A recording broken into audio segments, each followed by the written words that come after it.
voilà une résolution qui ne sert strictement à rien.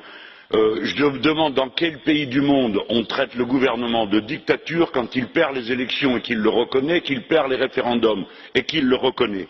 Dans quel pays au monde on est d'accord pour soutenir un opposant qui stocke chez lui des armes de guerre et des bombes? Si vous faites ça, alors préparez-vous à traiter de prisonnier politique n'importe quel terroriste que nous avons arrêté. Peut-être que M. Maduro aurait dû faire donner 1000 coups de fouet à cet opposant, parce qu'alors il bénéficierait du silence complice de cette Assemblée, comme vous le faites pour l'Arabie Saoudite, dont vous trouvez cependant le moyen de citer l'un des ressortissants qui est président de la Commission des droits de l'homme, oui, un Saoudien président de la Commission des droits de l'homme de l'ONU, pour montrer du doigt Venezuela.